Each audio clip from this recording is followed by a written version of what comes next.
में financial transactions किसने की थी, अगर कोई रिसोर्सेज प्रोवाइड किए गए थे तो किसके द्वारा किए गए थे। और जैसे फरत नाम का व्यक्ति है, इसने काफ़ी इसमें अग्रणी रोल पीछे रहते हुए प्ले किया कि जिसने वहाँ पे शरण भी दी ऐसे लोगों को जो इस घटना की प्लानिंग में शामिल थे। और उसके साथ साथ वीडियो को प्रसारित करने में भी, वीडियो को एक तो लोगों को वीडियो बनाना अपने मोबाइल से, उस वीडियो को लोगों को भेजना और उन लोगों को फ़ोन करके ये भी कहना कि आप इस वीडियो को जगह जगह प्रसारित करें। तो ये भी इस मामले में रासुका या गैंगस्टर की कार्रवाई हो रही है। अभी हम लोग जो दर्ज मुकदमे, हमारे पास 10 मुकदमे दर्ज हैं जिनकी विवेचना हम लोग इंश्योर कर रहे हैं कि इनकी विवेचना अच्छे तरीके से हो, जितने अभियुक्त सामने आ रहे हैं वो जेल भेजे जाएं। उसके बाद जो भी विधिक प्रावधानों के अंतर्गत पॉसिबिलिटी होगी उसकी पर कार्रवाई की जाएगी। सर, बाहर के जो लोग थे जैसे आपने बताया था, क्या उसके ऊपर कुछ डेटा मिल पाया है? कितने लोग बाहर से आए थे इस भीड़ में शामिल होने? हम लोगों के पास इंटेलिजेंस से भी इनपुट है, हम लोगों के जो अपने एसओजी सर्विलांस टीमें होती हैं उनसे भी इनपुट है। कुछ लोग हमने आइडेंटिफाई किए हैं बाहर के लोग जो मौके पे इस घटना में उस भीड़ में शामिल थे। उनमें से कुछ लोगों का ये भी पता चला है कि 1-2 लोग बाहर के ऐसे भी थे जिनके द्वारा संभवतः फायरिंग की घटना की गई। उनके लिए हम लोग और डीपली इन्वेस्टिगेट कर रहे हैं और बातचीत कर रहे हैं। अगर दूसरे जनपद से भी सहायता की आवश्यकता होगी तो वहाँ की पुलिस से भी संपर्क करके उनकी भी सहायता लेकर हम लोग इनको गिरफ्तार करें। और कितना मोटा अमाउंट होगा लोगों का जो संख्या इकट्ठा होगी?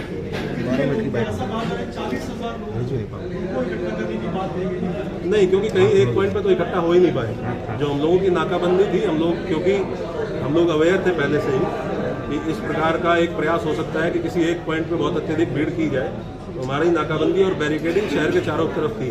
और इसलिए आपने देखा होगा कि शहर के किसी भी पॉइंट पे, सिंगल पॉइंट पे भीड़ को मर्ज नहीं करने दिया गया। अगर भीड़ एक जगह पे मर्ज होती है तो वो भीड़ बहुत ज़्यादा संख्या हो जाती है। तो हमारे पास जो भी बैरिकेडिंग पे राजपत्रित अधिकारी जीओज लगे थे, उन्होंने अलग अलग पॉइंट्स पे रोका और इसीलिए 10 एफआईआर दर्ज हुई हैं कि अलग अलग 10 पॉइंट्स पे पुलिस के साथ पुलिस के ऊपर पथराव या सरकारी कार्य में बाधा डालने का काम किया गया।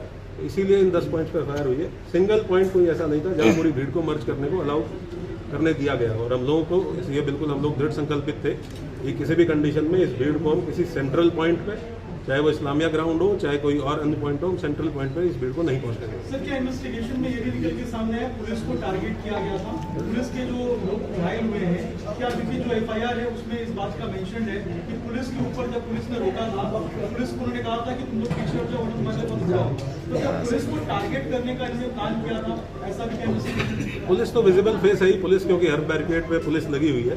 तो अगर कोई गलत काम करने जा रहा है, कानून तोड़ने जा रहा है, तो पहला फ्रंट पुलिस ही है जो उसको रोकती है। तो ऑब्वियस सी बात है कि अगर वो कानून तोड़ने के लिए इच्छुक है या कानून तोड़ना चाहता है तो पुलिस